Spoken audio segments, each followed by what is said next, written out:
Hola, ¿qué tal? Muy buenos días. Muchas gracias por acompañarnos. Este lunes 4 de julio nos encontramos en la oficina del secretario de Gobierno, aquí en Palacio de Gobierno, el secretario Flavino Ríos Alvarado.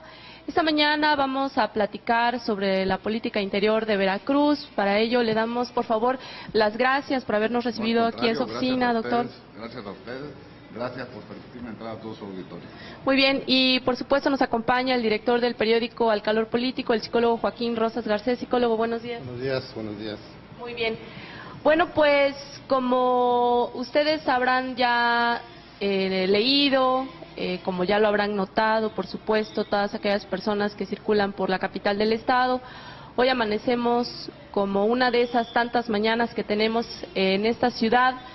Y bueno, pues, secretario, me gustaría que pudiéramos iniciar platicando acerca de este tema, bloqueos, protestas. Es decir, la circulación está normal.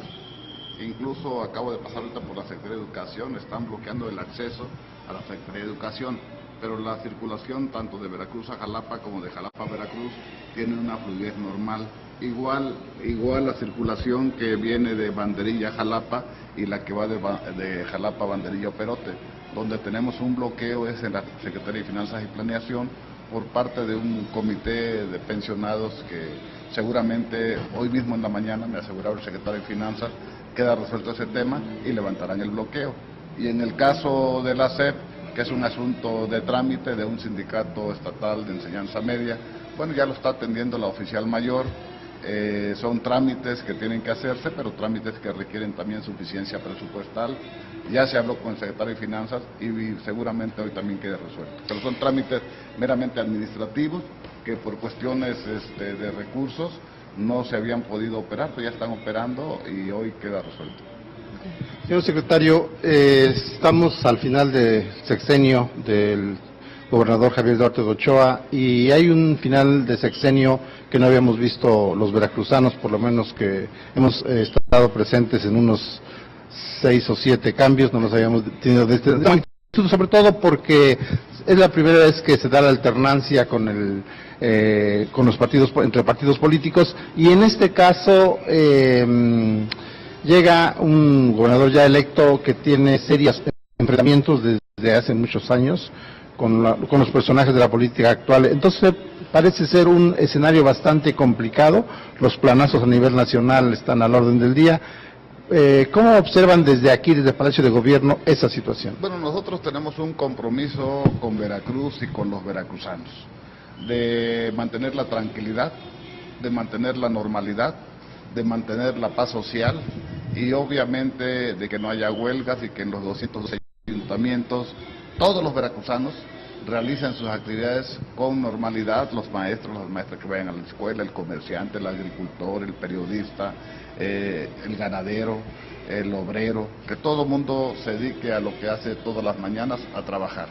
Hemos visto, al igual que tú, Joaquín, varios cambios de sexenio o varias conclusiones de gobierno. A mí me tocó la de Hernández Ochoa muy joven, me tocó la de Dante Delgado, me tocó la de Miguel Alemán y ahora me está tocando esta. La de Acosta Laguna no me tocó. Bueno, no dentro del sí. Gobierno. Es decir, me tocó fuera del gobierno. Como actor político. Como ciudadano, pero no como servidor público. En ese entendido, es una, diría yo, una transición democrática. En una democracia la ciudadanía es la que manda y obviamente nosotros tenemos que aceptar el mandato ciudadano, pero siempre es aconsejable y prudente, diría yo, que los actores políticos conservemos la calma, que conservemos la serenidad. No es con bravatas, no es con periodicazos como se van a resolver los problemas de Veracruz. Veracruz requiere no solamente sensibilidad política, requiere del trabajo de todos y de la unidad de todos los veracruzanos para poder salir adelante. Obviamente es un 20% de los ciudadanos veracruzanos los que votaron por la alternancia, la respetamos porque esa es la decisión, pero nosotros vamos a seguir actuando. Nosotros somos ciudadanos también y tenemos derechos, pero en el caso del gobierno de Javier Duarte de Ochoa, quiero comentarte y comentarle al auditorio que este gobierno concluye el 30 de noviembre de este año, a las 24 horas, y que este gobierno tiene una obligación constitucional, y así lo establece nuestra propia Constitución Política del Estado. Y bueno, obviamente hay decisiones que se toman en el gobierno que a veces gustan y que a veces nos gustan, pero así es la democracia. Si tú observas lo que está sucediendo en diversas partes del mundo, pero si observas lo que está pasando en México, concretamente en Oaxaca, concretamente en Chiapas, en Guerrero, en Michoacán o en Tamaulipas, por mencionar algunas entidades federativas, te darás cuenta que en Veracruz sí tenemos problemas, es cierto, los reconocemos, sí no son sencillos, también es cierto, pero los problemas que tenemos el día de hoy lunes, yo les estoy dando a ustedes la seguridad de que hoy mismo lunes quedan resueltos, es decir, vamos, y son problemas que los veníamos venir desde el viernes, sé que no creas que estamos así, que nos agarran de sorpresa, no, ¿por qué? Porque tenemos que hacer nosotros que los ciudadanos se sientan tranquilos y se sientan seguros. Ese es nuestro trabajo y obviamente respetamos la decisión mayoritaria del pueblo de Veracruz que votó por una alternancia, pero tienen que esperar los tiempos. La transición, como bien lo establece la Ley Orgánica del Poder Ejecutivo en el artículo 58, empieza a partir del 1 de noviembre. Pero todavía aún más todavía, es decir, hay una constancia de gobernador electo, de mayoría, pero está un asunto de tribunales. Esperemos que resuelvan los tribunales. ¿Por qué tanta ansiedad por querer ya ser gobierno cuando todavía no han protestado ante el Congreso? Yo creo que si nosotros meditamos, si reflexionamos, si actuamos con serenidad y si actuamos con prudencia, quien saldrá ganando será Veracruz y los veracruzanos. Secretario, ¿cómo ha sido la política interior a lo largo de este sexenio? Porque bueno, como u otros problemas, casi siempre los veracruzanos han manifestado su inconformidad a través de o manifestaciones o bloqueos. Es normal que la ciudadanía sea más exigente, más reclamante, más demandante.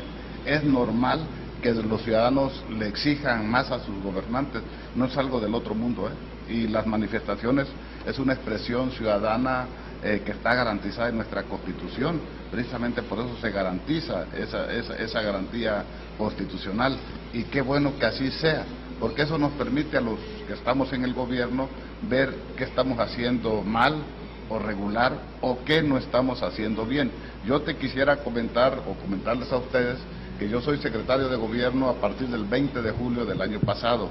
Anteriormente estuve en la Secretaría de Educación del 5 de enero del 2015 al 19 de julio del 2015, y antes estuve en la notaría, y mucho antes, 3 años antes, del 2010 al 2013, estuve como diputado local en el Congreso del Estado. Por lo tanto, la responsabilidad que tenemos nosotros es la de acompañar a Javier Duarte de Ochoa y a todo su gabinete en este proceso de transición para que la entrega hacia el próximo gobierno sea lo mejor posible, en el mejor término, diría yo, para que los veracruzanos, se sientan satisfechos y se sientan que hubo una entrega-recepción sin contratiempos, pero sobre todo sin amenazas, sin todo ese conato, diría yo, de dimes y diretes que luego se dan, que no conducen a nada, que al contrario, nada más dañan, es un conflicto entre personas,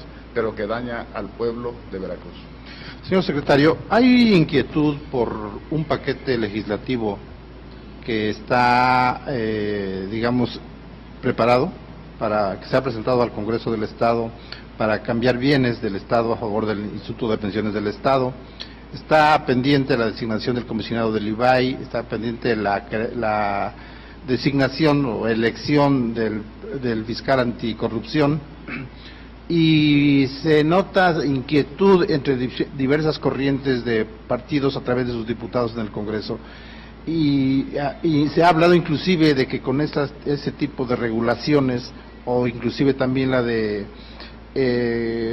basificar a muchos trabajadores que no han estado basificados, está creando problemas o está creando inquietud hacia los sectores primero legislativos y también hacia el gobernador electo, que ha basado ahí sus expresiones públicas ante la Presidencia de la República para que se trate de impedir esta situación. ¿Cuál es su punto de vista sobre esto? Empiezo por el último tema, porque son varios temas los que tocaste. Por lo que corresponde al fiscal anticorrupción, te quisiera comentarles y comentarle al auditorio que este es un tema no coyuntural, que no tiene que ver con el proceso electoral, es un tema nacional que tiene que ver de una lucha contra la corrupción, que también es una exigencia de la sociedad veracruzana. Por lo tanto, para que se pueda dar un fiscal anticorrupción, antes pasaron muchas cosas. Primero, que hubiera una iniciativa. Segundo, le comento al auditorio, en el 2000, que aprobamos una reforma integral de la Constitución y que también me correspondió en la 58ª legislatura como diputado. Las constituciones políticas del mundo, tienen dos sistemas, un sistema rígido y uno flexible. El flexible es que se presenta una iniciativa y la aprueba el Congreso por mayoría simple y ya. El sistema rígido, que es la que tiene la nuestra, para hacer una reforma constitucional se requiere primero que haya una iniciativa, desde luego, que se mande a comisiones, que se someta al Pleno del Congreso en periodo ordinario, no extraordinario. Y eso fue en el 2015, en el caso del fiscal anticorrupción. Que el Pleno del Congreso la apruebe por las 2/3 partes, 34 votos de 50. Te quiero comentar que en el caso del fiscal anticorrupción la aprobaron 46 diputados, incluidos los panistas. La aprobaron el año pasado. Ahí está las gacetas legislativas y ahí está el diario de los debates. Y que obviamente, como se requiere otro periodo ordinario, fue aprobada en este otro periodo ordinario. Y se aprobó también, y la aprobaron también los diputados. Y después de que se aprueban en 2 periodos ordinarios, este dictamen del Congreso tiene que pasar ¿a dónde? A los cabildos, a los ayuntamientos, y se requiere la mitad más 1. Y si son 212 ayuntamientos, se requiere mínimo 107. Lo aprobaron 120 cabildos, me parece. Y después de eso hay un proceso, hay una convocatoria que emite el Congreso, se apuntan ciudadanos, y es el Congreso el que determina, en su libre autonomía, a quién nombran como fiscal. Es decir, obviamente que la mayoría en el Congreso es del PRI, obviamente pues el gobernador es del PRI, y en todos los congresos del mundo, donde la mayoría es del mismo partido político del que está gobernando, el que gobierna también influye en el Congreso, y eso es a lo que se refieren muchos ciudadanos, pero no es una situación que tenga que ver con el 5 de junio, es una situación que ya se venía dando y que se aprobó crear la Fiscalía Anticorrupción, y ahora el Congreso aprueba que se nombre un fiscal anticorrupción, que algunos quisieran que no lo nombrara este Congreso, pues otros quisieran que se nombrara después. Cada quien quiere que se nombre un fiscal a modos de los que estamos y a modos de los que vienen. Entonces, pero como hablamos hace rato de la democracia, y en ese sentido el sistema rígido que rige nuestra Constitución establece tiempos y formas, yo creo que en ese sentido el Congreso no está haciendo nada indebido, nada ilegal, ni nada inmoral. Por lo tanto, el Congreso, si así lo disponen ellos mismos, pueden nombrar en este periodo ordinario el fiscal anticorrupción. No están haciendo nada que tengan que avergonzarse, ni que les dé pena tampoco. Es parte de su función, está contemplada en el artículo 33 de la Constitución Política del Estado, en la cual establece las obligaciones de los diputados del Congreso del Estado. Bien. Eso es por un lado. La otra pregunta es que por eso pedí, porque el de fiscal, la otra era de los bienes inmuebles. El comisionado del IBAI. Comisionado del IBAI, también es una convocatoria que hace el Congreso, se apuntan los que estimen convenientes, y ahí sí, los mismos diputados también seleccionan a quien sea el comisionado. Es su responsabilidad de los diputados.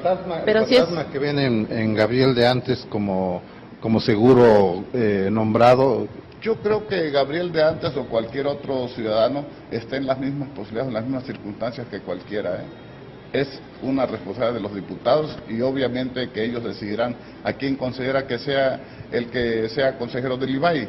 El IBAI es un Instituto Veracruzano de Acceso a la Información que obviamente se está por 3 consejeros, que lo único que tiene que estar pendiente el IBAI es de que si algún ente obligado, una autoridad obligada, sea municipal, sea estatal, de un organismo autónomo, no le da la información correcta o indicada a un ciudadano cuando es solicitada esta información, recurre uno al IBAI y el IBAI obliga a ese sujeto para que la dé. Nada más es todo lo que hace el IBAI. El IBAI no hace otra cosa más que transparentar la información que un ciudadano le solicita a cualquier ente obligado, que es una autoridad siempre municipal o estatal.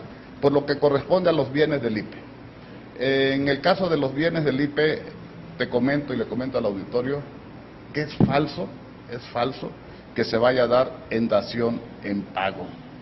No estamos pagando nada.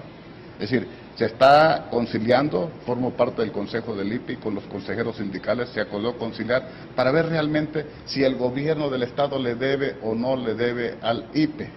Sí hemos tomado de la reserva técnica, lo aclaro y lo preciso también, pero lo hemos tomado para pagar a los pensionados y a los derechohabientes del IPE.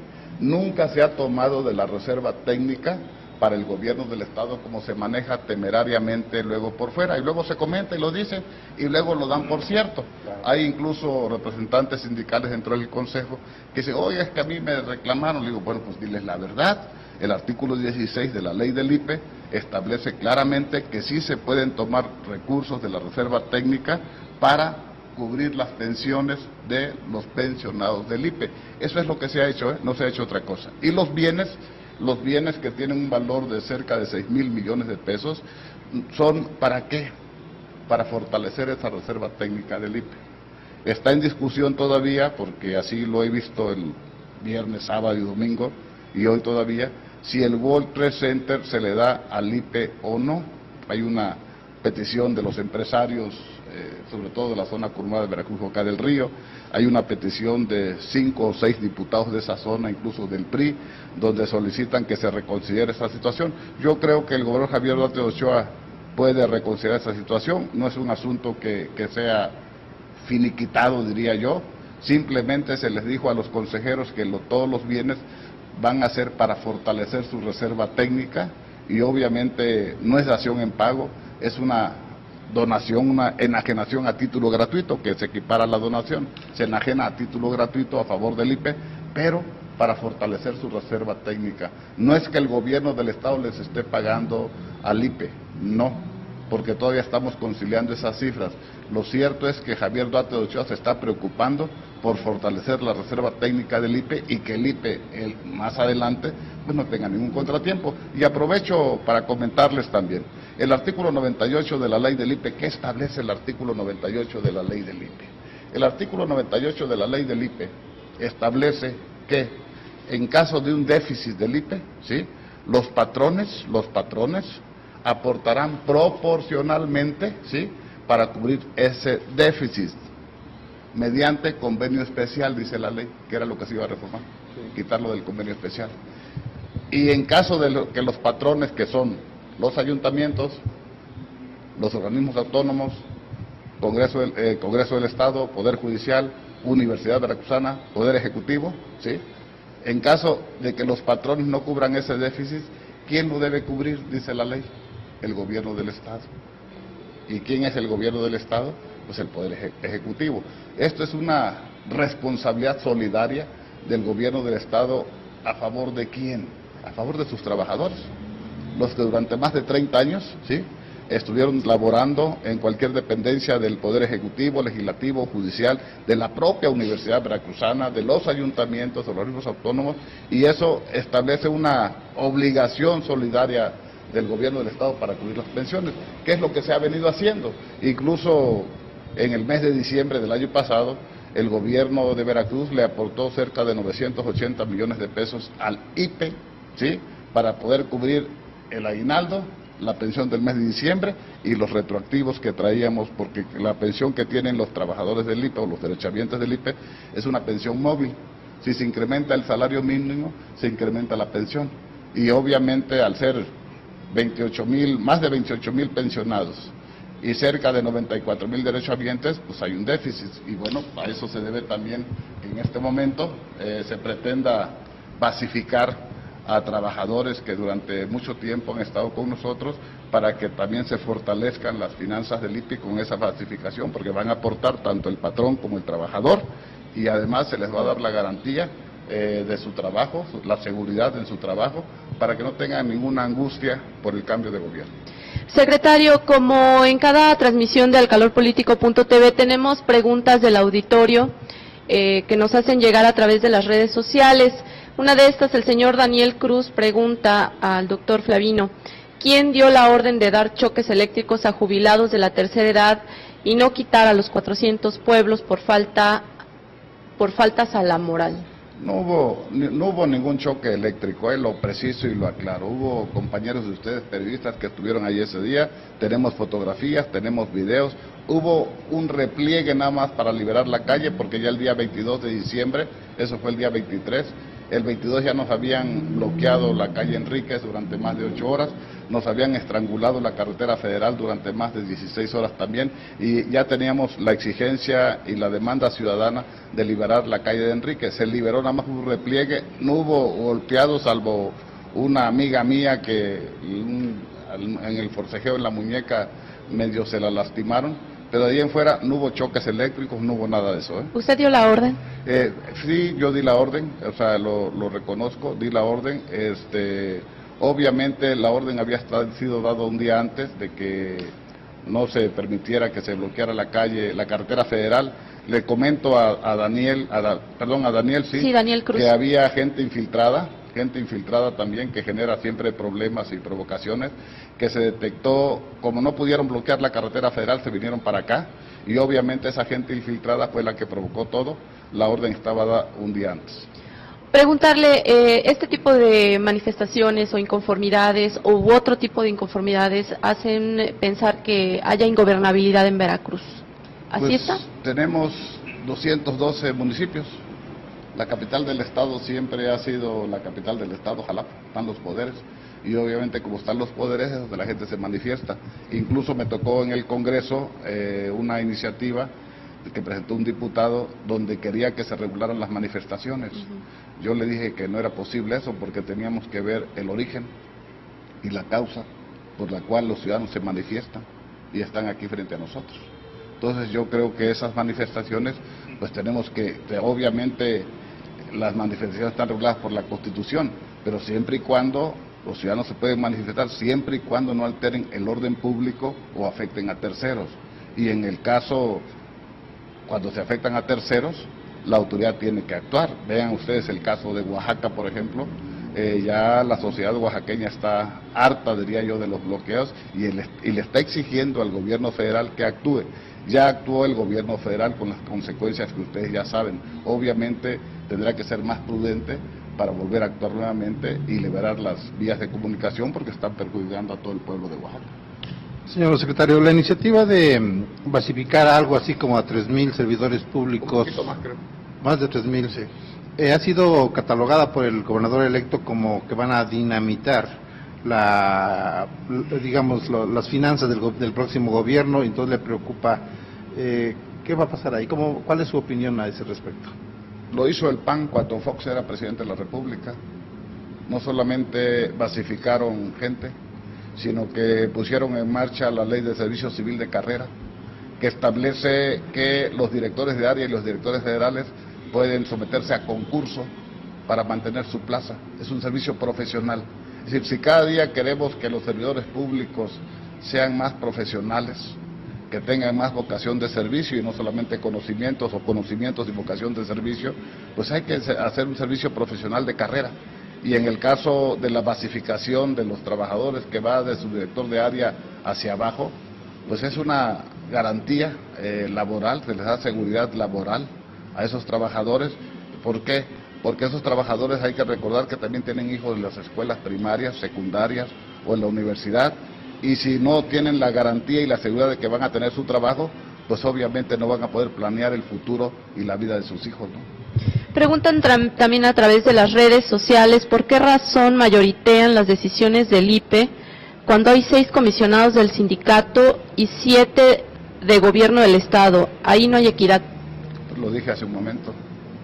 Así está compuesto el Consejo del IPE. No es una ley que hayamos hecho nosotros. La ley así ya está. Y obviamente la ley la tenemos que cumplir. Y las decisiones que tomamos los consejeros del gobierno, las tomamos en base a resolver los problemas del IPE. No a acrecentarlos, no a conflictuarlos, sino, y lo aclaro nuevamente, los recursos de la reserva técnica sí se han tomado, pero para pagar las pensiones de los mismos derechohabientes del IPE. Nunca se ha tomado los recursos de la reserva técnica para el gobierno del Estado. Incluso se atrevieron a manifestar que era hasta para las elecciones, lo cual es completamente falso. Bueno, preguntarle también como priista, secretario de Gobierno, ¿no siente feo entregarle el cambio a Miguel Ángel Yunes Linares? Miren, hemos visto muchas alternancias políticas. Yo creo que la peor que vivimos fue en el 2000, cuando le entregamos la presidencia de la República a alguien no priista. Incluso nosotros trabajamos a favor de la Bastida. Yo trabajé en el sur de Veracruz a favor de la Bastida. Y cuando vimos que Cedillo decía que había ganado Fox, pues fue una decepción. Pero entonces fue cuando reflexionamos y entendimos que a veces los ciudadanos inconscientemente se equivocan o conscientemente deciden por alguna situación y luego más tarde se dan cuenta que se han equivocado. Entonces yo creo que en este sentido el gobierno hace nada más lo que el pueblo quiere, y si el pueblo quiere que otro gobernante sea de otro partido político, hay que respetar la decisión del pueblo. Señor, espero que nos dé tiempo para la última pregunta o alguna otra, dado que el tiempo... Las que quieran, como ven ustedes, yo estoy aquí a disposición de ustedes, vaya. Muchas gracias, porque me da mucho gusto entrar a su auditorio, de verdad. Muchas gracias, muy amable. La entrega y recepción. El gobernador electo ha insistido en que se le entreguen ya algunas, pues no sé, algunos documentos, números, etcétera, para empezar a conocer la realidad, y pareciera que el gobierno del Estado actual se cierra y no quiere entregar los documentos, y es lo que se ha empezado a esparcir también esa idea, que inclusive también ocupó un desplegado a nivel nacional por parte del señor Miguel Ángel Yunes Linares. ¿Cuál es la situación? ¿Cuál es lo que el gobierno del Estado actual va a conceder o qué se va a reservar? Mucha información es pública, mucha información no se requiere que se le entregue en forma oficial.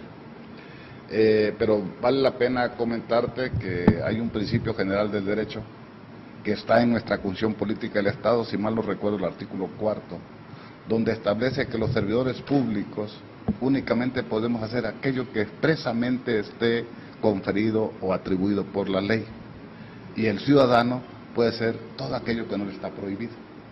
Por lo tanto, si la ley orgánica del Poder Ejecutivo establece que a partir del 1 de noviembre debe instalarse un comité de entrega-recepción, pues hay que esperar hasta el 1 de noviembre. Es decir, no por mucho madrugar amanece más temprano.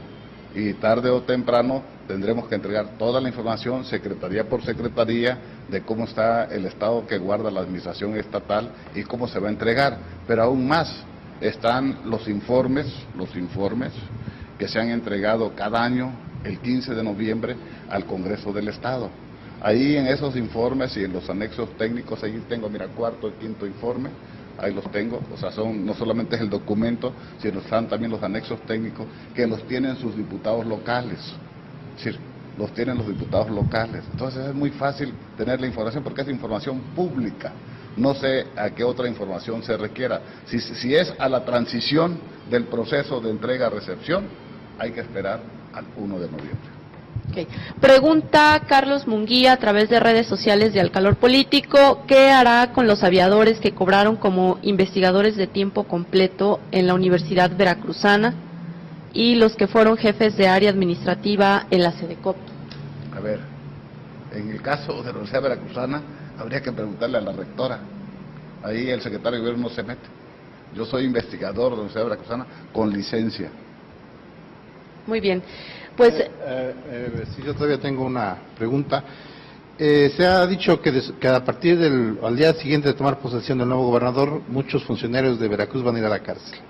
Entonces, ¿tienen miedo? En mi caso personal, de una vez les puedo decir dónde voy a estar. En la calle Heroico Colegio Militar Sin Número, esquina calle 2, en la colonia petrolera de Miditlán, Veracruz, donde está mi notaría y a una cuadra está mi casa. Siempre he hecho lo mismo, aquí estoy dando la cara al público. Creo que he actuado congruentemente en todos los cargos y las encomiendas en las que se me ha otorgado la confianza.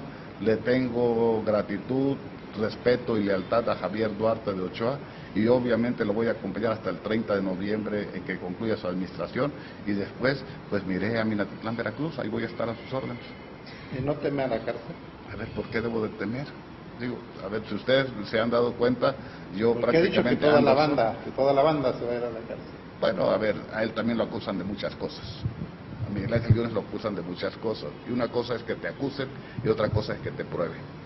Y en el caso del que acusa, está obligado a probar. Secretario, pues finalmente, ya nada más para concluir, está cerrada la avenida Lázaro Cárdenas frente a la Secretaría de Educación, está cerrada la avenida Jalapa cerca de Cefiplan. Usted decía al inicio de esta entrevista que no había ningún tipo de bloqueo, ya están cerradas. ¿Qué va a pasar ahí? Usted dice que ya les van a pagar, pero no siempre cerrada. ellos... Hay un bloqueo y hay circulación de Veracruz a Jalapa, está abierta la circulación por un carril nada más, hay cerca de 250, 300 gentes, ahí están todos los puestecitos esos, y obviamente el carril se vuelve un poco lento por la misma precaución que se tiene para evitar que se atropelle algún maestro o alguna maestra, pero no está cerrada la circulación. Pueden circular libremente de Veracruz a Jalapa y de Jalapa a Veracruz. Bueno, finalmente algo que usted quiera agregar. Agradecerles la oportunidad que me están de entrar a su auditorio de comentar estas cosas que seguramente son de interés no solamente estatal sino nacional. Pues muchísimas gracias por habernos recibido aquí en su despacho. Y también a todos aquellos que nos acompañaron en esta transmisión, les agradecemos muchísimo a todo el equipo de producción, de redacción de alcalorpolitico.com. Les invitamos a que continúen en la información a través de este medio de comunicación. Buen día.